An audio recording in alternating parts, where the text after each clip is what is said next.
നമസ്കാരം. റിതം സ്കാൻഡിലേക്ക് ഏവർക്കും സ്വാഗതം. മലയാളിയായ നമുക്കോരോരുത്തർക്കും ഇംഗ്ലീഷ് അറിയാമെങ്കിലും ഇത് ബുദ്ധിമുട്ടില്ലാതെ സംസാരിക്കാൻ പേടിയാണ്. പക്ഷേങ്കിൽ ഇംഗ്ലീഷ് അറിയാത്തവർക്കും ഇത് അനായാസം കൈകാര്യം ചെയ്യാം എന്നുള്ളൊരു ഈസി ടെക്നിക്കുമായിട്ടാണ് പത്തനംതിട്ട നന്ദനം വീട്ടിൽ ബി പവനൻ എന്ന അധ്യാപകൻ. ഈ ടെക്നിക്കിനെക്കുറിച്ചും ഈ പഠന രീതിയെക്കുറിച്ചും നമുക്കുള്ള സംശയങ്ങളും ചോദ്യങ്ങളുമെല്ലാം നമുക്ക് സാറിനോട് തന്നെ ചോദിച്ചറിയാം. വളരെ സന്തോഷത്തോടെ റിതം സ്കാൻഡിലേക്ക് പവനൻ സാറിനെ സ്വാഗതം ചെയ്യുന്നു. വളരെ സന്തോഷത്തോടെ റിതം സ്കാൻഡിലേക്ക് സാറിനെ സ്വാഗതം ചെയ്യുന്നു. വളരെ വ്യത്യസ്തമായ ഒരു സബ്ജക്റ്റാണ് ഞങ്ങളിപ്പോൾ ചെയ്യുന്നത്. ഏറ്റവും കൂടുതൽ മലയാളികൾ പേടിയോടെ കാണുന്ന ഒരു കാര്യമാണ് ഇംഗ്ലീഷിൽ സംസാരിക്കുക എന്നുള്ളത്. നമുക്ക് ഇംഗ്ലീഷ് നന്നായി എഴുതാൻ അറിയാമായിരിക്കും, പക്ഷെ അത് സംസാരിച്ച് ഫലിപ്പിക്കുക എന്ന് പറയുന്നത് വളരെ ബുദ്ധിമുട്ടുള്ളൊരു കാര്യമാണ്. അതിൻ്റെ ഇടയ്ക്കാണ് സാറിൻ്റെ ഈ ക്ലാസ്സിനെ കുറിച്ച് അറിയാനുള്ള ഒരു സാഹചര്യമാണ്. ഇതിലേറ്റവും എനിക്ക് ഇൻട്രസ്റ്റിംഗ് ആയിട്ട് തോന്നിയത്, നമ്മൾ നോർമലി CBSE സ്കൂളിലോ അല്ല ICSE സ്കൂളിലോ അല്ല ഇംഗ്ലീഷ് മീഡിയത്തിലോ പഠിക്കുമ്പോൾ നമ്മളെ അധ്യാപകർ പഠിപ്പിക്കുന്നത് ഇംഗ്ലീഷിൽ ചിന്തിക്കുക, ഇംഗ്ലീഷിൽ നമ്മൾ ആലോചിച്ച് ലൈനുകൾ പൂരിപ്പിക്കുക എന്നുള്ളതാണ്. പക്ഷേ സാറിൻ്റെ ഒരു ശൈലി എന്ന് പറയുന്നത് ഇംഗ്ലീഷ് മലയാളത്തിൽ കൂടെ പഠിപ്പിക്കുക എന്നുള്ളത്. ഇത് എങ്ങനെയാണെന്ന് എത്ര ആലോചിച്ചിട്ടും എനിക്കങ്ങോട്ട് മനസ്സിലാവുന്നില്ല. അത് സാറിൻ്റെ കയ്യിൽ നിന്ന് തന്നെ അത് കിട്ടുമ്പോൾ ഞങ്ങൾക്കത് പൂർണ്ണമായി ഉൾക്കൊള്ളാൻ പറ്റും. അപ്പം ഇതെങ്ങനെയാണ് ഇംഗ്ലീഷ് മലയാളത്തിൽ കൂടെ പഠിപ്പിക്കുക എന്നുള്ളതൊന്ന് വിശദീകരിച്ച് തരുന്ന വളരെ ഉപകാരമായിരിക്കും. ഞാൻ പറയാം, ഞാനൊരു ഇംഗ്ലീഷ് പണ്ഡിതനല്ല. ഞാൻ കോളേജ് വിദ്യാഭ്യാസം കഴിഞ്ഞ് 3-4 സ്പോക്കൺ ഇംഗ്ലീഷ് സ്ഥാപനത്തിൽ ഇംഗ്ലീഷ് പഠിക്കാൻ പോയ ഒരാളാണ്. അവിടങ്ങളിലൊക്കെ ചെന്നപ്പോൾ അവരെല്ലാം പറയുന്നത് നമ്മൾ ഇംഗ്ലീഷിൽ ചിന്തിക്കണം. അതിനകത്തിൽ എത്ര ആലോചിച്ചിട്ടും എനിക്കൊരു യുക്തിയുണ്ടെന്ന് തോന്നിയില്ല. കാരണം എന്താ, നമ്മൾ കേരളത്തിൽ ജനിച്ച് ഇവിടെ ജീവിക്കുന്ന ഒരാൾ മാതൃഭാഷയിലേ ചിന്തിക്കത്തുള്ളൂ. അതെ. ഇപ്പോൾ തമിഴ്നാട്ടിൽ ജനിച്ച് അവിടെ ജീവിക്കുന്ന ഒരാൾ തമിഴ് ചിന്തിക്കും. കർണാടകത്തിൽ ജനിച്ച് അവിടെ ജീവിക്കുന്ന ഒരാൾ കന്നഡയിൽ ചിന്തിക്കും. പിന്നെ എങ്ങനെ ഇംഗ്ലീഷിൽ ചിന്തിക്കുന്നത്? നമുക്ക് രണ്ടാമത് ചിന്തിക്കാൻ പറ്റും. ആദ്യം നമ്മുടെ മനസ്സിൽ മലയാളം വന്നിട്ട് രണ്ടാമത് നമുക്ക് ഇംഗ്ലീഷ് ചിന്തിക്കാൻ പറ്റും. അപ്പം അതിൽ തന്നെ എനിക്കൊരു പൊരുത്തക്കേട് തോന്നി. അവിടെ നിന്നാണ് ഞാൻ സ്വന്തമായ ഒരു ആലോചന തുടങ്ങുന്നത്. അതിൻ്റെ കാരണം എൻ്റെ വീട്ടിലെ ചില അനുഭവങ്ങളാണ്. ഞാൻ നോക്കുമ്പോൾ എൻ്റെ മകൻ തമിഴ്നാട്ടിൽ പോയിട്ടേ ഇല്ല, പക്ഷേ തമിഴ് സിനിമ കണ്ടവൻ തമിഴ് സംസാരിക്കും. എന്നാൽ അതിൻ്റെ ഇരട്ടി ഇംഗ്ലീഷ് സിനിമ കാണും, പക്ഷേ ഇംഗ്ലീഷ് സംസാരിക്കുന്നുമില്ല. ശരിയല്ല? ഈ അനുഭവം നമുക്കെല്ലാം ഉണ്ടാകുമല്ലോ. തീർച്ചയായിട്ടും. ഇതെന്തുകൊണ്ടാണ്? ഈ ഒരു ചിന്തയിൽ നിന്നാണ് ഞാൻ ഈ കണ്ടെത്തൽ നടത്തുന്നത്. അപ്പം ഞാൻ കണ്ടെത്തിയ ഏറ്റവും പ്രധാനപ്പെട്ട കാരണം, നമ്മുടെ ഭാഷയുടെ വേർഡ് ഓർഡറുമായി സാമ്യമുള്ള ഭാഷകളാണ് തമിഴ്, ഹിന്ദി, കന്നഡ തുടങ്ങിയ ഭാഷകൾ.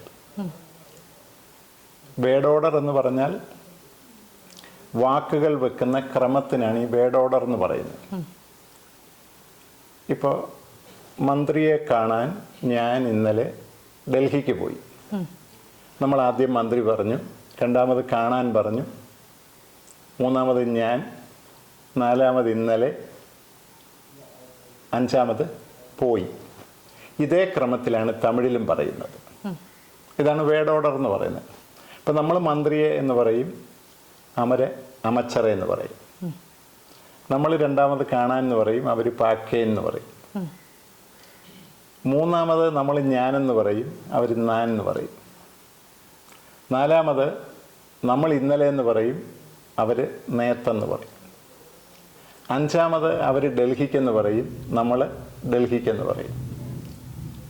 ആറാമത് നമ്മൾ പോയി എന്ന് പറയും, അവർ പോണേ എന്ന് പറയും. ഞാൻ പറഞ്ഞ മനസ്സിലായി? നമ്മൾ പറയുന്ന അതേ ഓർഡറിലാണ് തമിഴ്, ഹിന്ദി, കന്നഡ തുടങ്ങിയ ഭാഷകളിൽ വാക്കുവെക്കുന്നത്. ഇതുകൊണ്ടാണ് നമ്മൾ ആ ഭാഷകൾ പെട്ടെന്ന് പഠിക്കുന്നത്. എന്നാൽ ഇംഗ്ലീഷിലേക്ക് വരുമ്പോൾ നമ്മൾ വാക്കുകൾ വെക്കുന്ന ക്രമവും ഇംഗ്ലീഷുകാർ വാക്ക് വെക്കുന്ന ക്രമവും തമ്മിൽ യാതൊരു സാമ്യവുമില്ല. ഇപ്പം മലയാളത്തിൽ മന്ത്രി ഒന്നാമത്തെ വാക്കാണ്. മന്ത്രി എന്നുള്ളതിൻ്റെ ഇംഗ്ലീഷ് മിനിസ്റ്റർ എന്നാണ്. പക്ഷേ ഇംഗ്ലീഷ് വാചകത്തിൽ ഈ മിനിസ്റ്റർ അല്ല ഒന്നാമത് വെക്കുന്നത്. അത് ആറാമത്തെയോ ഏഴാമത്തെയോ വാക്കാണ്. ഞാൻ പറയുന്നത് മനസ്സിലാവുന്നുണ്ട്. ഇപ്പം മലയാളത്തിൽ കാണാൻ എന്നുള്ളത് രണ്ടാമത്തെ വാക്കാണ്.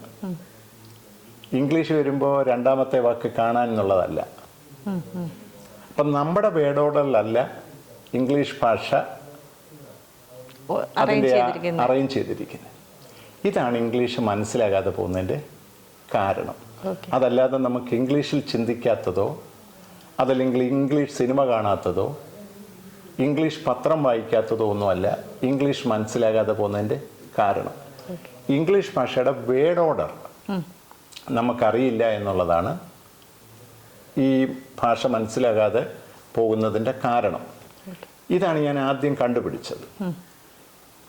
അപ്പോൾ ഈ വേർഡ് ഓർഡർ മനസ്സിലായാൽ നമുക്ക് ഈ ഭാഷ വളരെ പെട്ടെന്ന് പഠിച്ചെടുക്കാൻ പറ്റും. നമുക്ക് ഒത്തിരി ഇംഗ്ലീഷ് വാക്കുകൾ അറിയാം, പക്ഷേ നമ്മൾ വെക്കുന്ന ക്രമത്തിലല്ല അവർ വെക്കുന്നത് എന്നുള്ളത് കൊണ്ടാണ് ഈ വാക്കുകൾ അറിയാമെങ്കിലും നമുക്ക് പറയാനും എഴുതാനും കഴിയാതെ പോകുന്നത്. ഞാൻ പറഞ്ഞ മനസ്സിലാകുന്നുണ്ട്. വേണമെങ്കിൽ ഞാനതൊരു ചാർട്ട് ഒരു പടം വരച്ച് ഞാനത് ഒന്ന് എക്സ്പ്ലെയിൻ ചെയ്യാം. ഈ ബോർഡിൽ ഞാനൊരു മലയാള വാചകവും അതിൻ്റെ തത്തുല്യമായ ഇംഗ്ലീഷ് വാചകവുമാണ് എഴുതിയിട്ടുള്ളത്. മുകളിൽ മലയാളം, താഴെ ഇംഗ്ലീഷ്. മലയാളം മന്ത്രിയെ കാണാൻ ഞാൻ പോയി. ഈ വാചകത്തിൽ 4 വാക്കുണ്ട്. 1 മന്ത്രിയെ, 2 കാണാൻ, 3 ഞാൻ, 4 പോയി. ഇതിൻ്റെ ഇംഗ്ലീഷ് വാചകമാണ് താഴെ കൊടുത്തിട്ടുള്ളത്. I went to meet the minister. ഇതിൽ എത്ര വാക്കുണ്ടെന്ന് നോക്കാം. 1, 2, 3, 4, 5, 6. ഇത് തന്നെ ആശയക്കുഴപ്പമുണ്ടാകും. മലയാളത്തിൽ 4 വാക്ക്, അത് ഇംഗ്ലീഷിൽ വന്നപ്പോൾ 6 വാക്ക്, 2 വാക്ക് കൂടി.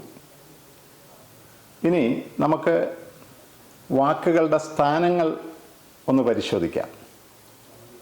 മലയാളത്തിലെ വാക്കുകളുടെ സ്ഥാനവും അതേ അർത്ഥമുള്ള ഇംഗ്ലീഷ് വാക്കിൻ്റെ സ്ഥാനവും തമ്മിൽ നമുക്കൊന്ന് താരതമ്യപ്പെടുത്താം. മലയാളത്തിൽ മന്ത്രിയെ എന്നുള്ളത് 1ാമത്തെ വാക്കാണ്. പക്ഷേ ഇംഗ്ലീഷിലേക്ക് വന്നപ്പോഴോ ഇത് 6ാമത്തെ വാക്കാണ്. യാതൊരു സാമ്യവുമില്ല. മലയാളത്തിലെ 1ാമത്തെ വാക്ക് എങ്ങനെ ഇംഗ്ലീഷ് വന്നപ്പോൾ 6ാമതായത്? എൻ്റെ ഈ കണ്ടെത്തൽ വെളിയിൽ വരുന്നിടം വരെ ആർക്കും ഇത് അറിയില്ലായിരുന്നു. ഇനിയും മലയാളത്തിലെ 2ാമത്തെ വാക്ക് കാണാൻ എന്നാണ്. പക്ഷേ ഇംഗ്ലീഷിലേക്ക് വരുമ്പോൾ 3ഉം 4ഉം വാക്കുകൾ ചേരണം. മലയാളത്തിലെ കാണാൻ എന്നുള്ള വാക്കിൻ്റെ അവസാനത്തെ ഇന്ന് ഇംഗ്ലീഷിൽ പുറകിലാണ്. നമുക്ക് മുമ്പിലുള്ള വാക്ക് അവർക്ക് പുറകിലാണ്. ദാ ഈ കാണാൻ എന്നുള്ള ഇന്നിന് പകരമാണ് ഇംഗ്ലീഷിൽ മീറ്റിന് മുമ്പുള്ള ഈ ടു. പിന്നെ കാണാൻ, അത് കാണാന്നുള്ളതാണ്. ഇത് ഇന്നിവിടാണ്. ഇനി മലയാളത്തിലെ 3ാമത്തെ വാക്ക് ഞാൻ എന്നാണ്. ഇംഗ്ലീഷിൽ ഇത് 1ാമത്തെ വാക്കാണ്. മലയാളത്തിലെ അവസാനത്തെ വാക്ക് പോയി എന്നാണ്. ഇംഗ്ലീഷ് വരുമ്പോൾ ഇത് 2ാമത്തെ വാക്കാണ്. ഇനിയും മലയാളത്തിൽ ഇല്ലാത്ത ഒരു വാക്ക് ഇംഗ്ലീഷിലുണ്ട് താനും, ദ എന്ന് പറയുന്ന ഒരു വാക്ക്. ഇതിൽ നിന്ന് എന്താ മനസ്സിലാക്കാൻ കഴിയുന്നത്? ഈ ചാർട്ട് ശ്രദ്ധിക്കുന്ന ഏതൊരാൾക്കും മനസ്സിലാക്കാൻ കഴിയും ഇംഗ്ലീഷ് മനസ്സിലാകാതെ പോകുന്നതിൻ്റെ കാരണം വാക്കുകൾ അറിയാമെങ്കിലും ഇത് എവിടെ വെക്കണം എന്ന് അറിയാൻ വയ്യാത്തതാണ് എന്നുള്ളത്. ഇതാണ് എൻ്റെ കണ്ടെത്തൽ. ഇതിൻ്റെ പരിഹാരവും ഞാൻ കണ്ടെത്തിയിട്ടുണ്ട്. വാക്കുകൾ എവിടെ വെക്കണം എന്നുള്ളത് എങ്ങനെയാണെന്നുള്ളതാണ് ഞാൻ ഇനി വിശദീകരിക്കാൻ പോകുന്നത്. സാർ, എനിക്ക് ഇതിപ്പോൾ കണ്ടപ്പോൾ എനിക്ക് സ്വാഭാവികമായി തോന്നിയൊരു സംശയം, നമ്മളിപ്പോൾ ഇംഗ്ലീഷിൽ ഒരു ബേസിക് നോളജ് ഉള്ള ഒരാൾക്ക്, കുറേ വാക്കുകളൊക്കെ അറിയാവുന്ന ഒരാൾക്ക് മാത്രമേ ഇത് ഫോളോ ചെയ്യാൻ പറ്റത്തുള്ളൂ.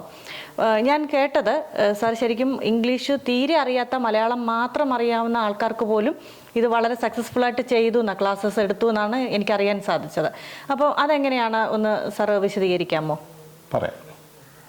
എൻ്റെ ഈ മെത്തേഡ് അനുസരിച്ച് മലയാളം മാത്രം അറിയാവുന്ന ഒരാൾക്കിത് പഠിച്ചെടുക്കാൻ കഴിയില്ല. മലയാളത്തോടൊപ്പം ഇംഗ്ലീഷ് വാക്കുകളും അറിഞ്ഞിരിക്കണം. മലയാള അക്ഷരങ്ങളും അറിഞ്ഞിരിക്കണം.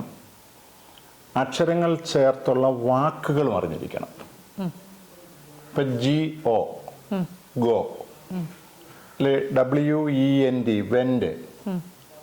അപ്പം ഇംഗ്ലീഷ് അക്ഷരവും അറിഞ്ഞിരിക്കണം, അക്ഷരങ്ങൾ ചേർത്ത് വാക്കുകൾ. അതിപ്പോൾ കേരളത്തിലൊരു 4ാം ക്ലാസ് വിദ്യാഭ്യാസമുള്ള ഒരാൾക്ക് പോലും ആ ഒരറിവുണ്ടല്ലോ. അപ്പോൾ അത്തരം ആളുകൾക്കടക്കം എൻ്റെ ഈ മെത്തേഡിൽ പഠിച്ചെടുക്കാൻ പറ്റും.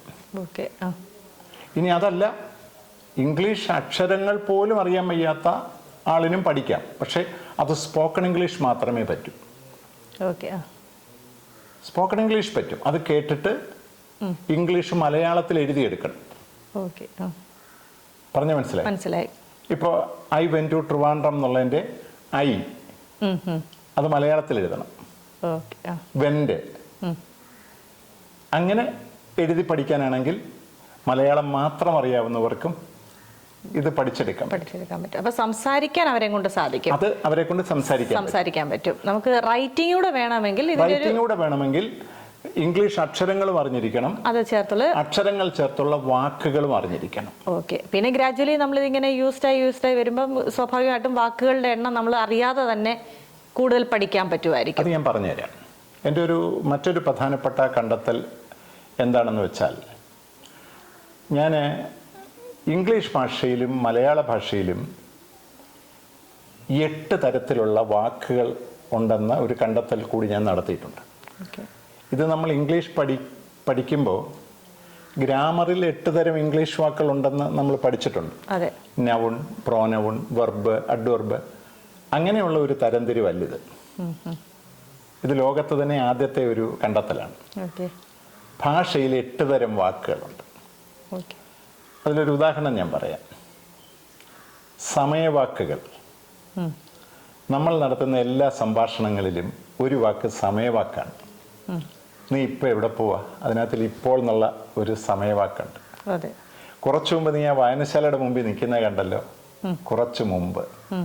ഞാൻ നാളെ അങ്ങോട്ട് വരുന്നുണ്ട് കേട്ടോ, നാളെ. മറ്റന്നാൾ നമുക്ക് ആ പറഞ്ഞ സ്ഥലം വരെ പോകണം. നമ്മൾ നടത്തുന്ന എല്ലാ സംഭാഷണങ്ങളിലും ഒരു വാക്ക് സമയവാക്കാണ്. ഇതെൻ്റെ ഒരു കണ്ടെത്തലാണ്.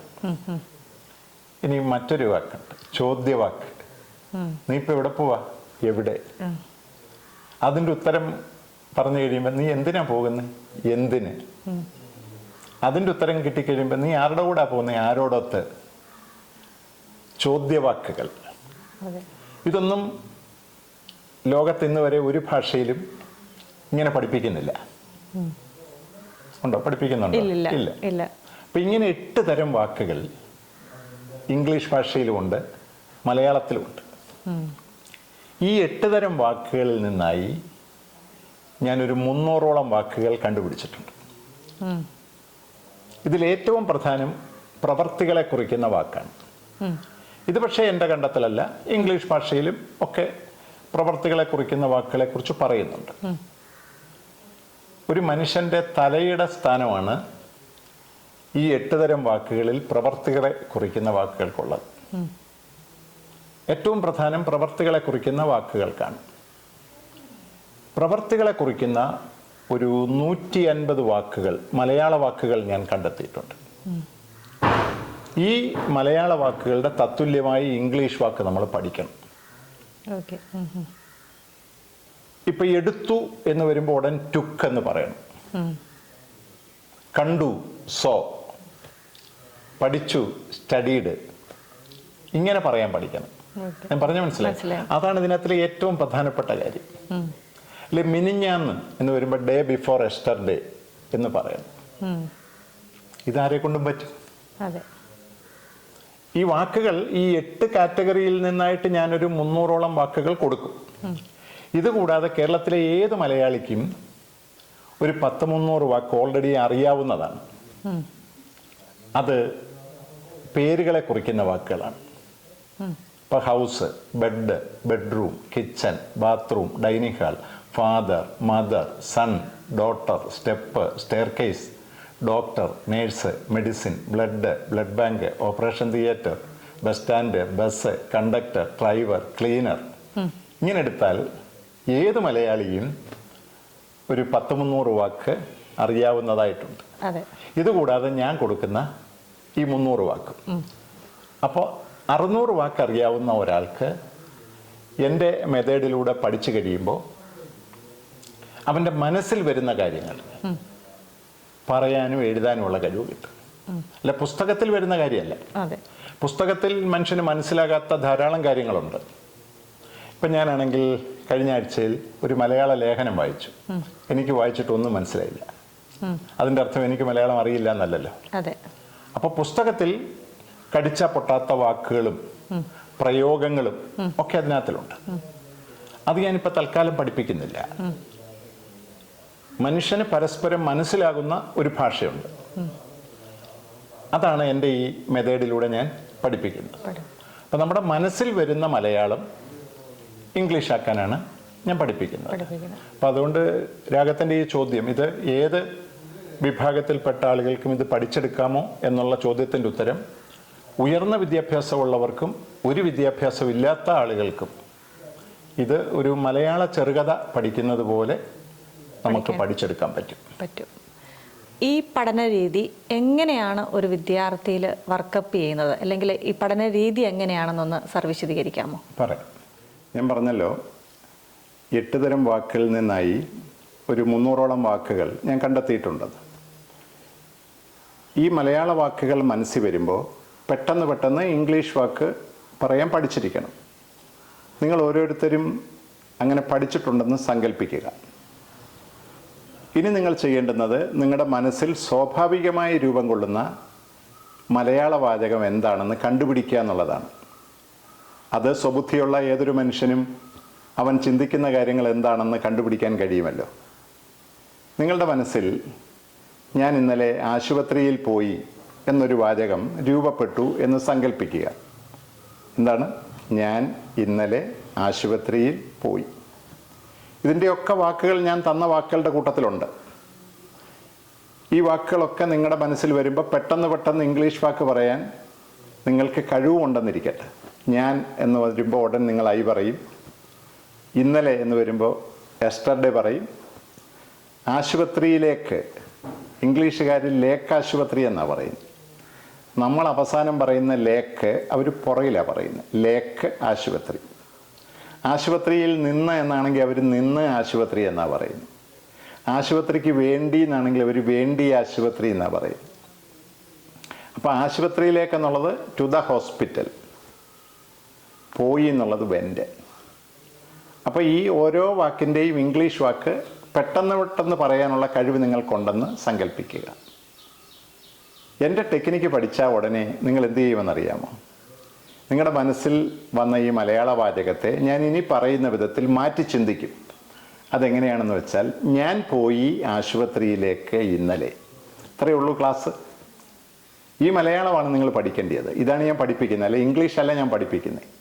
ഞാൻ പോയി ആശുപത്രിയിലേക്ക് ഇന്നലെ. ഇനി ഇതിലെ ഓരോ മലയാള വാക്കിൻ്റെയും ഇംഗ്ലീഷ് വാക്കൊന്ന് പറഞ്ഞു നോക്കുക. ഞാൻ അയ്യെ, പോയി വെൻ്റ്, ആശുപത്രിയിലേക്ക് ടു ദ ഹോസ്പിറ്റൽ, ഇന്നലെ എസ്റ്റർഡേ. അപ്പോൾ വാക്കുകൾ കൂട്ടി യോജിപ്പിച്ച് പറയുമ്പോൾ I went to hospital yesterday എന്നുള്ള ലോക നിലവാരമുള്ള ഒരു ഇംഗ്ലീഷ് വാചകം നിങ്ങൾക്ക് പറയാനും എഴുതാനുമുള്ള കഴിവ് കിട്ടി. യാതൊരു ഗ്രാമറും പഠിക്കണ്ട. എൻ്റെ ഈ പാഠ്യപദ്ധതിയുടെ ഏറ്റവും പ്രധാനപ്പെട്ട ഒരു സവിശേഷത, ലക്ഷോപലക്ഷം വരുന്ന ആളുകൾ ഏറ്റവും പേടി സ്വപ്നമായി കാണുന്ന ഗ്രാമർ പഠിക്കണ്ട എന്നുള്ളതാണ്. നിങ്ങളുടെ മനസ്സിലേക്ക് നോക്കുക. മനസ്സിൽ വരുന്ന മലയാള വാചകം ഇംഗ്ലീഷ് വാചകമാക്കുക. ഇത് ഞാനൊരു ബോർഡിൻ്റെ സഹായത്തോടു കൂടി നിങ്ങളെ ഒന്നുകൂടി ഒന്ന് എക്സ്പ്ലെയിൻ ചെയ്ത് ബോധ്യപ്പെടുത്താം. ഞാൻ പറഞ്ഞു വന്നത് ഇതാണ്: ഞാൻ ഇന്നലെ ആശുപത്രിയിൽ പോയി. ഈ വാചകം ഇംഗ്ലീഷ് വാചകങ്ങളിൽ വാക്കുകൾ വെക്കുന്ന ക്രമത്തിൽ നമുക്ക് മാറ്റണം. ഇവിടെ ആദ്യത്തെ വാക്ക് ഞാൻ, രണ്ടാമത്തെ ഇന്നലെ, മൂന്നാമത്തത് ആശുപത്രിയിൽ, നാലാമത്തത് പോയി. ഈ ക്രമത്തിൽ ഇംഗ്ലീഷ് വാക്ക് വെച്ചാൽ ഇംഗ്ലീഷ് ആകില്ല. ഇപ്പോൾ ഉദാഹരണത്തിന് ഞാൻ എന്നുള്ളത് ഐ ആണ്, ഇന്നലെ യെസ്റ്റർഡേ ആണ്, ആശുപത്രിയിൽ എന്നുള്ളത് ടു ദ ഹോസ്പിറ്റലാണ്,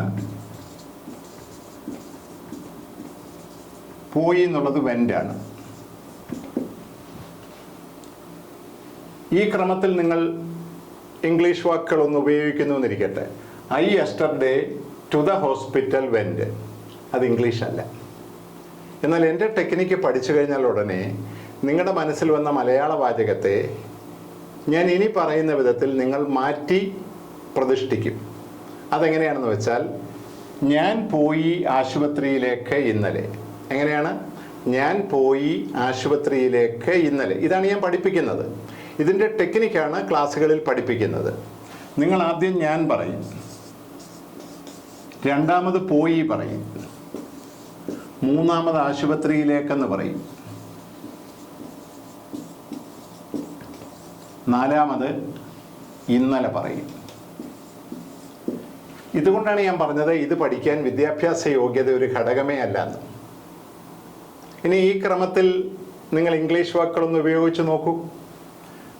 ഞാനെന്നുള്ളതായി, പോയി എന്നുള്ളത് വെൻ്റ്, ആശുപത്രിയിൽ to the hospital,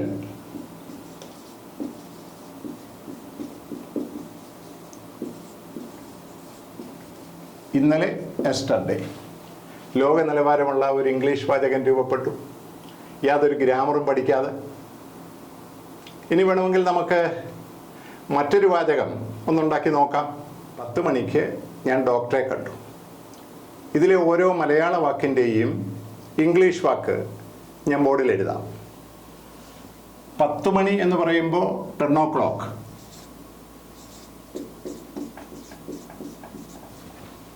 ഞാനെന്നുള്ളത് I. Doctor എന്നായാലും ഡോക്ടറെ എന്നായാലും ഇംഗ്ലീഷുകാർ ദ ഡോക്ടർ എന്നാണ് ഉപയോഗിക്കുന്നത്. കണ്ടു എന്നുള്ളത് മെറ്റ്. ഈ ക്രമത്തിൽ നിങ്ങൾ ഇംഗ്ലീഷ് ഉപയോഗിച്ചാൽ ഇംഗ്ലീഷ് ആകില്ല. 10 o'clock, I, the doctor, met, അത് ഇംഗ്ലീഷ് അല്ല. അപ്പോഴാണ് മലയാളത്തിലൂടെ ഇംഗ്ലീഷ് പഠിക്കുന്ന എൻ്റെ ടെക്നിക്ക് നിങ്ങൾ പഠിക്കുന്നതെന്നിരിക്കട്ടെ. എൻ്റെ ടെക്നിക്ക് പഠിച്ചാൽ ഉടൻ തന്നെ നിങ്ങൾ ഈ വാചകത്തെ ഇനി ഞാൻ പറയുന്ന വിധത്തിലാക്കും. അതിങ്ങനെയാണ്: ഞാൻ കണ്ടു ഡോക്ടറെ 10 മണിക്ക്. ഇനി നിങ്ങൾ ഈ ക്രമത്തിൽ ഓരോ വാക്കിൻ്റെയും ഇംഗ്ലീഷ് വാക്കൊന്ന് ഉപയോഗിച്ച് നോക്കൂ. ഞാനെന്നുള്ളതായി, കണ്ടു എന്നുള്ളത് മെറ്റ്, ഡോക്ടർ എന്നായാലും ഡോക്ടറെ എന്നായാലും ഇംഗ്ലീഷുകാർ ദ ഡോക്ടർ എന്നാണ് പറയുന്നത്. I met the doctor. 10 മണിക്ക് എന്നുള്ളത് അറ്റ് 10 o'clock എന്നാണ് അവർ ഉപയോഗിക്കുന്നത്. At 10 o'clock.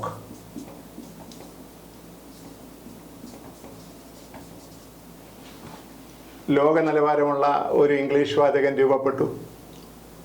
ഇങ്ങനെ നിങ്ങളുടെ മനസ്സിൽ വരുന്ന ഏത് മലയാള വാചകവും ഇംഗ്ലീഷ് വാചകങ്ങളിൽ വാക്കുകൾ വെക്കുന്ന ക്രമത്തിൽ മാറ്റാനാണ് ഞാൻ പഠിപ്പിക്കുന്നത്.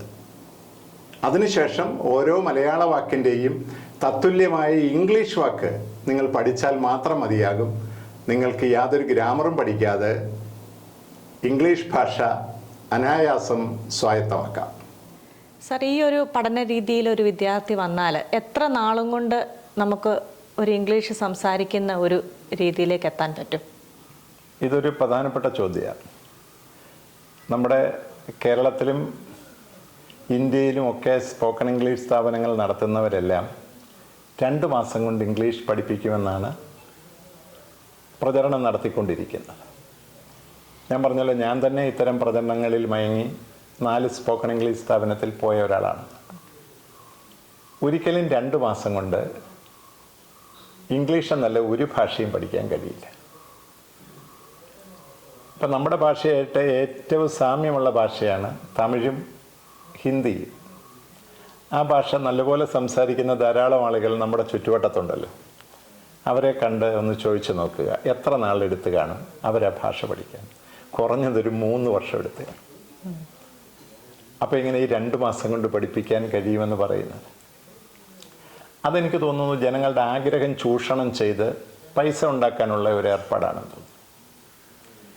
ഈ 2 മാസം കൊണ്ട് ഇംഗ്ലീഷ് പഠിപ്പിക്കും എന്ന് പറയുന്ന സ്ഥാപനങ്ങളിൽ പഠിപ്പിക്കുന്ന അധ്യാപകർ പോലും ശരാശരി ഒരു 10-20 വർഷം എടുത്താണ് ഇത് പഠിച്ചിട്ടുള്ളത്.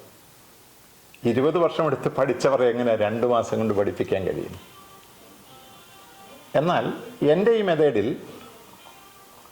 ഒരു 4 മാസം ദിവസം ഒരു 2 മണിക്കൂർ അധ്വാനിക്കുന്ന ഒരാൾക്ക് മനസ്സിൽ വരുന്ന കാര്യങ്ങൾ പറയാനും എഴുതാനുമുള്ള കഴിവ് കിട്ടും. പക്ഷേ രാമായണമോ മഹാഭാരതമോ ബൈബിളോ ഖുറാനോ ഒന്നും വായിക്കാനോ ഒന്നുമുള്ള കഴിവ് കിട്ടില്ല. നീ ഇപ്പം എവിടെ പോവാ? ഹോസ്പിറ്റലിൽ പോവാ. എന്താ കാര്യം? അച്ഛൻ അവിടെ കിടക്കുന്നു. എന്താ അച്ഛൻ അസുഖം? അത് പനിയാണ്. ഏത് ഡോക്ടറാണ് നോക്കുന്നത്? അത് ഡോക്ടർ ഗംഗാധരൻ പിള്ളയാണ്. കൊള്ളാം, നല്ല ഡോക്ടറാണ്. ഇങ്ങനെ നമുക്ക് സംസാരിക്കാനും, അതല്ലെങ്കിൽ ഞാൻ ഇന്നലെ തിരുവനന്തപുരത്തിന് പോയി മുഖ്യമന്ത്രിയെ കണ്ടു, അദ്ദേഹത്തോട് ജോലിക്കാര്യത്തെക്കുറിച്ച് സംസാരിച്ചു, അദ്ദേഹം നോക്കട്ടെ ശരിയാക്കാമെന്ന് പറഞ്ഞു. ഇങ്ങനെയുള്ള കാര്യങ്ങൾ പറയാൻ എഴുതാനുള്ള കഴിവ് ഒരു ദിവസം 2 മണിക്കൂർ മാറ്റിവെക്കുന്ന ഒരാൾക്ക് ഒരു 4 മാസം കൊണ്ട് ഉണ്ടാക്കിയെടുക്കാം. പക്ഷെ അപ്പോഴും സ്പീഡ് കിട്ടൂല. സ്പീഡ് കിട്ടണമെങ്കിൽ എൻ്റെ ക്ലാസ് കഴിഞ്ഞ് ഒരു 6 മാസം കൂടി ഇംഗ്ലീഷിൽ തന്നെ ഇവർ എഴുതണം. എൻ്റെ ക്ലാസ് കഴിയുമ്പോൾ ഉള്ള ഒരാളിൻ്റെ അവസ്ഥ ഞാൻ വേണമെങ്കിൽ ഒരു ഉദാഹരണം ചൂണ്ടിക്കാണിച്ചുകൊണ്ട് വിശദീകരിക്കാം. ഞാനിപ്പോൾ രാഗത്തെ സൈക്കിൾ പഠിപ്പിക്കുന്നു എന്ന് കരുതുക. ഞാൻ പിടിക്കുമ്പോൾ മാത്രമേ രാഗത്തിന് ചവിട്ടാൻ പറ്റുന്നുള്ളൂ. പക്ഷെ വൈകുന്നേരമൊക്കെ ആയപ്പോഴത്തേന് ഞാൻ പിടിവിട്ടപ്പോഴും തന്നെത്താൻ ചവിട്ടും. ഈ സമയത്ത് വീണ്ടും ഞാൻ പിടിക്കാൻ വന്നാൽ എന്ത് പറയും? സാർ ഇനി പിടിക്കരുത്, പിടിച്ചാൽ എന്നെ ദ്രോഹിക്കുകയായിരിക്കും, ഞാൻ ചവിട്ടി സ്പീഡ് എടുത്തോളാം പറയുമല്ലോ. ഞാൻ ഈ ഒരവസ്ഥയെ കൊണ്ടെത്തിക്കും. അപ്പോൾ ഇപ്പോൾ രാഗം ചിലപ്പോൾ പറഞ്ഞേക്കും അത്രയും മതി, ബാക്കി ഞാൻ ഏറ്റു. അപ്പോൾ രാഗത്തിൻ്റെ മനസ്സിൽ ഞാൻ മറ്റുള്ളവരോട് സംസാരിച്ച് ഇനി ഞാൻ എൻ്റെ സ്പീഡ് വർദ്ധിപ്പിക്കാമെന്നാണ് രാഗം സങ്കല്പിച്ചു വെച്ചേക്കുന്നത്. അത് നടക്കില്ല. കാരണം എന്താ? രാഗത്തിനൊരു ചോദ്യം ചോദിക്കാൻ കഴിയുമെങ്കിലേ രാഗം ചോദ്യം ചോദിക്കും. ആ ചോദ്യം കേൾക്കുമ്പോൾ ഉത്തരം പറയാൻ കഴിയുന്നവർ ചുറ്റുവട്ടത്തും ഉണ്ടെങ്കിലല്ലേ ഉത്തരം പറയത്തുള്ളൂ. കേരളത്തിൽ അങ്ങനെ ഒരു സ്ഥലം എവിടെയെങ്കിലും ഉണ്ടോ? ഇന്ത്യയിലുണ്ടോ? അതല്ലെങ്കിൽ ഇംഗ്ലണ്ടിലോട്ടോ അമേരിക്കയിലോട്ടോ താമസം മാറ്റണം. അപ്പം നടക്കുന്ന കാര്യമല്ല. പിന്നെ ചുമ്മാതെ ഈ സ്പോക്കൺ ഇംഗ്ലീഷ് പഠിപ്പിക്കുന്ന സ്ഥാപനങ്ങൾ പറയുന്നതേ ഉള്ളൂ. പൊട്ടത്തരമാണെങ്കിലും നിങ്ങൾ മറ്റുള്ളവരോട് സംസാരിക്കണം. പൊട്ടത്തരം പറഞ്ഞല്ല നമ്മൾ ഭാഷ നല്ലതുപോലെ സംസാരിച്ചത്. മലയാളം ആദ്യകാലത്ത് നമ്മൾ പൊട്ടത്തരം പറഞ്ഞു പിന്നെ ശരി പറയുമായിരുന്നു അല്ല. അപ്പോൾ ഇതിന് ബദലായി ഞാൻ കണ്ടുപിടിച്ചിട്ടുള്ള മാർഗം എഴുത്താണ്. ഇപ്പം നമ്മൾ മാത്തമാറ്റിക്സ് പഠിച്ചത് എഴുതിയല്ലേ. ഇപ്പം 4 3 എത്ര എന്നൊരാൾ ചോദിച്ചാൽ ഞാൻ എഴുതി പഠിച്ചത് കൊണ്ട് പറയാൻ അറിയില്ല, വേണേ എഴുതി കാണിക്കാം എന്ന് നമ്മൾ പറയാറുണ്ടോ? ഇല്ലല്ലോ. അപ്പോൾ ഒരു പ്രത്യേക വിധത്തിലുള്ള എഴുത്ത് ഞാൻ പഠിപ്പിക്കുന്നുണ്ട്. 2 തരം എഴുത്ത് പഠിപ്പിക്കുന്നുണ്ട്. സ്പോക്കൺ ഇംഗ്ലീഷിൻ്റെ എഴുത്തും പഠിപ്പിക്കുന്നുണ്ട്, കത്തെഴുതാനും ഒക്കെയുള്ള എഴുത്തും പഠിപ്പിക്കുന്നുണ്ട്. അപ്പോൾ എൻ്റെ ക്ലാസ്സിൻ്റെ ഒരു മധ്യഭാഗം തൊട്ട് എഴുതി തുടങ്ങും. എൻ്റെ ക്ലാസ് കഴിഞ്ഞ് ഒരു 6 മാസം കൂടി എഴുതിയാൽ ഒരു സാധാരണ ഒരാൾ സംസാരിക്കുന്ന സ്പീഡിൽ സംസാരിക്കാനും എഴുതാനും പറ്റും. പക്ഷെ ഒരു കണ്ടീഷനുണ്ട്. ഞാൻ തന്നിട്ടുള്ള വാക്കുകൾ, മലയാള വാക്ക് മനസ്സിൽ വരുമ്പോൾ പെട്ടെന്ന് ഇംഗ്ലീഷ് വാക്ക് പറയാൻ ഇയാൾ പഠിച്ചിരിക്കണം. അപ്പോൾ ഇതാണ് ഇതിൻ്റെ കാലദൈർഘ്യത്തെക്കുറിച്ച് എനിക്ക് പറയാനുള്ളത്. സാറിന് ഇപ്പോൾ ഒരുപാട് കുട്ടികളുണ്ടല്ലോ, ഇത് പഠിക്കാനായിട്ട് ഒരുപാട് ആൾക്കാർ വരുന്നുണ്ട്. ഇപ്പോൾ ഈ സാഹചര്യത്തിൽ എങ്ങനെയാണ് ക്ലാസ്സസ് ഒക്കെ എടുക്കുന്നത്? അതുപോലെ തന്നെ ഇപ്പോൾ പുറത്തുനിന്ന് ഒരാൾക്ക്, അതായത് എബ്രോഡിൽ നിന്ന് ഒരാൾക്ക് ക്ലാസ് അറ്റൻഡ് ചെയ്യണമെന്നുണ്ടെങ്കിൽ അത് ഓൺലൈൻ മുഖാന്തരം ക്ലാസ്സസ് എടുത്തു കൊടുക്കുന്നുണ്ടോ? ഇപ്പോൾ ക്ലാസ് എടുക്കുന്നത് മൊത്തം ഓൺലൈനിൽ കൂടാണ്. ഓക്കെ. ഞാൻ ഈ കോവിഡ് വരുന്നതിന് തൊട്ട് മുമ്പല്ല, ഞാനൊരു 2-3 വർഷം മുമ്പ് മുതൽ ഓൺലൈനിൽ കൂടെ എൻ്റെ ക്ലാസ്സുകൾ ആരംഭിച്ചിരുന്നു. കാരണം ഇത് മാധ്യമങ്ങളിലൊക്കെ വന്ന ഒരു വലിയ ചർച്ചയായതിനു ശേഷം ഏറ്റവും കൂടുതൽ ആളുകൾ അന്വേഷകരായിട്ട് ഗൾഫ് രാജ്യങ്ങളിൽ നിന്നാണ് വന്നത്. അതുപോലെ കാനഡ, അമേരിക്ക, ഇവിടങ്ങളിലൊക്കെയുള്ള മലയാളികൾ ഇപ്പോൾ ഓൺലൈനിൽ കൂടെ പഠിക്കുന്നുണ്ട്. അപ്പോൾ ഓൺലൈനിൽ കൂടെ ഞാൻ ഓരോ പാഠവും പഠിപ്പിച്ച് അയച്ചു കൊടുക്കും. ഒപ്പം പ്രിൻ്റർ നോട്ടും ഉണ്ടാകും. ഇത് രണ്ടും വാട്സാപ്പിൽ കൂടെ വോയിസ് മെസ്സേജായിട്ടും റിട്ടേൺ മെസ്സേജായിട്ടും ഇത് അയച്ചു കൊടുക്കും. അവർക്ക് ഇഷ്ടമുള്ള സമയത്ത് പഠിക്കാം. പഠിച്ചുകൊണ്ടിരിക്കുമ്പോൾ അവർക്കുണ്ടാകുന്ന എന്ത് സംശയവും വോയിസ് മെസ്സേജായിട്ട് എന്നോട് ചോദിക്കാം. അതിന് ഞാൻ ഉറങ്ങുന്നതിന് മുമ്പ് അവർക്ക് ഇതെല്ലാം കൃത്യമായ മറുപടി കിട്ടും. ഇപ്പം എന്ത് സംശയം ചോദിച്ചാലും മറുപടി കൊടുക്കും. അതിനുശേഷം ഇവർ എഴുതി പ്രാക്ടീസ് ചെയ്യണം. അതിന് ഇഷ്ടം പോലെ സമയം കൊടുക്കും. ഇപ്പം നീ നാളെ വീട്ടിലേക്ക് വരുമോ എന്ന് എഴുതുന്നു. ഉടനെ will you come to my home tomorrow എന്ന് എഴുതിയാൽ അയാൾക്ക് പറയാനും കഴിവ് കിട്ടുമെന്നുള്ളത് ഉറപ്പല്ലേ? അല്ലെ, നിന്റെ അച്ഛൻ കഴിഞ്ഞ വർഷം എവിടെയായിരുന്നു? Where was your father last year? അപ്പം മനസ്സിൽ വരുന്ന മലയാളം ഇവർ എഴുതി നോക്കണം. അത് 100% ഫലപ്രദമാണ്. അങ്ങനെ ഓൺലൈൻ ക്ലാസ്സുകളാണ് ഇപ്പോൾ പൂർണ്ണമായിട്ടും നടത്തുന്നത്. ഇത് ഇപ്പോൾ ഇത്രത്തോളം കേട്ടപ്പോൾ തന്നെ എനിക്ക് മനസ്സിലായി, ഇതൊരു വ്യത്യസ്തമായ എന്നാൽ വളരെ ഈസി ആയിട്ടുള്ളൊരു മെത്തേഡാണ് ഇപ്പം സാറ് കണ്ടുപിടിച്ചിരിക്കുന്നത്. ഈ ഒരു കണ്ടുപിടുത്തത്തെ കുറിച്ചിട്ട് അല്ലെങ്കിൽ ഈ ഒരു പഠന രീതിയെ കുറിച്ചിട്ട് നമ്മുടെ സർക്കാരിൻ്റെ അടുത്തോ അല്ലെങ്കിൽ വിദ്യാഭ്യാസ വകുപ്പിൻ്റെ അടുത്തോ സാറ് സമീപിച്ചിരുന്നോ, അല്ലെങ്കിൽ അവർ നമ്മളെ സമീപിച്ചിരുന്നോ? നമുക്കതിനുള്ള എന്തെങ്കിലും ഒരു സപ്പോർട്ട് അവരിൽ നിന്ന് ലഭിച്ചിരുന്നോ? അത് ഈ കണ്ടെത്തൽ നടത്തിയ ആദ്യ കാലഘട്ടങ്ങളിൽ എനിക്കാദ്യം ആക്ഷേപങ്ങളും പരിഹാസങ്ങളും ഒക്കെയാണ് സമൂഹത്തിൽ നിന്ന് കൂടുതൽ കിട്ടിയത്.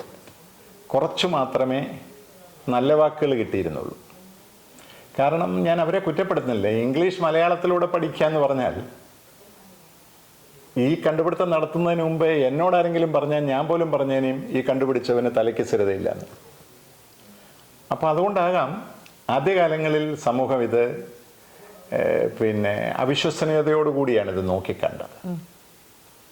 പക്ഷേ എനിക്ക് തോന്നുന്നു ഏഷ്യാനെറ്റാണ് ഇത് ആദ്യമായിട്ട് വാർത്തയിൽ കൊടുക്കുന്നത്. ഏഷ്യാനെറ്റിൻ്റെ വാർത്താ വിഭാഗം മേധാവി ഒരു 3 മണിക്കൂർ എന്നെ ഇൻ്റർവ്യൂ ചെയ്ത് ഇത് ശരിയാണെന്ന് ബോധ്യപ്പെട്ടതിന് ശേഷമാണ് വാർത്തയിൽ കൊടുത്തത്. ഏഷ്യാനെറ്റിൽ വന്നതോടുകൂടി ചിത്രമാകെ മാറി. 10,000-കണക്കിന് ആളുകൾ വിളിക്കാൻ തുടങ്ങി. ഏഷ്യാനെറ്റിൽ വന്ന വാർത്തയുടെ വീഡിയോ കോഴിക്കോട്ടുള്ള ഒരാൾ അയാളുടെ ഫേസ്ബുക്ക് പേജിൽ പോസ്റ്റ് ചെയ്തത് അയാളുടെ പേജിലൂടെ തന്നെ ഒരു 3 വർഷം മുമ്പ് 15 ലക്ഷം പേര് കണ്ടിരുന്നു. ഒരാളിൻ്റെ പേജിലൂടെ. ഇപ്പോൾ എത്ര ലക്ഷമായെന്ന് എനിക്കറിയില്ല. 20,000 പേര് ഷെയർ ചെയ്തു. അപ്പം അതിനുശേഷം ലോകത്തിൻ്റെ നാനാഭാഗങ്ങളിൽ നിന്നും ആളുകൾ എന്നെ വിളിക്കാൻ തുടങ്ങി. അതിനകത്തിൽ വലിയ വലിയ പ്രമുഖരായ ആളുകൾ ഉണ്ടായിരുന്നു. അങ്ങനെ സംസ്ഥാന ഗവൺമെൻറ്റിൻ്റെ ശ്രദ്ധയിൽ ഇത് പെട്ടു. അപ്പോൾ സംസ്ഥാന ഗവൺമെൻറ്റിൻ്റെ വിദ്യാഭ്യാസ വകുപ്പ്, നമ്മുടെ പാഠപുസ്തകങ്ങളൊക്കെ നിശ്ചയിക്കുന്ന സംസ്ഥാന വിദ്യാഭ്യാസ ഗവേഷണ കൗൺസിൽ, അവരുടെ മുമ്പിൽ ഇത് അവതരിപ്പിച്ചു. അപ്പോൾ അവർ എന്നെ അഭിനന്ദിച്ചുകൊണ്ടൊരു കത്ത് എനിക്ക് തന്നിട്ടുണ്ട്. ഇതൊരു പുതിയ കണ്ടെത്തലാണ് എന്നുള്ള തരത്തിൽ തന്നെ അവർ എന്നെ അറിയിച്ചിട്ടുണ്ട്. അപ്പോൾ അവരുടെ കത്തിൽ പറയുന്നത് ഇംഗ്ലീഷ് പഠനത്തിൽ ഏറ്റവും പിന്നോക്കം നിൽക്കുന്ന വിദ്യാർത്ഥികളുടെ പിന്നോക്കാവസ്ഥ മാറ്റിയെടുക്കാൻ ഇതൊരു പാഠ്യപദ്ധതിയായി അവർ ഉൾപ്പെടുത്തുന്ന കാര്യം പരിഗണിക്കുന്നു എന്ന് അറിയിച്ചിട്ടുണ്ട്. അപ്പോൾ ഇപ്പം അങ്ങനെ ഇത് മുന്നോട്ട് പോയിക്കൊണ്ടിരിക്കുകയാണ്. അംഗീകാരമുള്ളൊരു കാര്യം തന്നെയാണത്. കാരണം നമ്മൾ കണ്ടുപിടിച്ചൊരു കാര്യം നമ്മുടെ കുട്ടികൾ, നമ്മുടെ വരും തലമുറകൾക്ക് അതൊരു പ്രയോജനം കിട്ടുന്ന രീതിയിൽ നമ്മുടെ വിദ്യാഭ്യാസ വകുപ്പ് തന്നെ അത് മുന്നോട്ട് വയ്ക്കും എന്നുള്ളത് ഒരു വലിയ കാര്യം തന്നെയാണ്. ഇനിയും ഇതിനെ കൂടുതൽ വിപുലപ്പെടുത്തുകയും അതുപോലെ ഇതുപോലെയുള്ള പുതിയ പുതിയ കണ്ടുപിടുത്തങ്ങൾ സാറിൻ്റെ ഭാഗത്തു നിന്നും സമൂഹം പ്രതീക്ഷിക്കുന്നുണ്ട്. ഇത്രയും വിലയേറെ സമയം നമ്മൾക്ക് വേണ്ടി ചെലവഴിച്ചതിന് ഞങ്ങളുടെ സംശയങ്ങൾ വളരെ ലളിതമായി പറഞ്ഞു മനസ്സിലാക്കിയതിൽ വളരെ സന്തോഷമുണ്ട്. അപ്പം എല്ലാവിധ ഭാവുകളും റിതംസിൻ്റെ പേരിൽ സാറിന് അറിയിക്കുന്നു. വളരെ സന്തോഷത്തോടെ.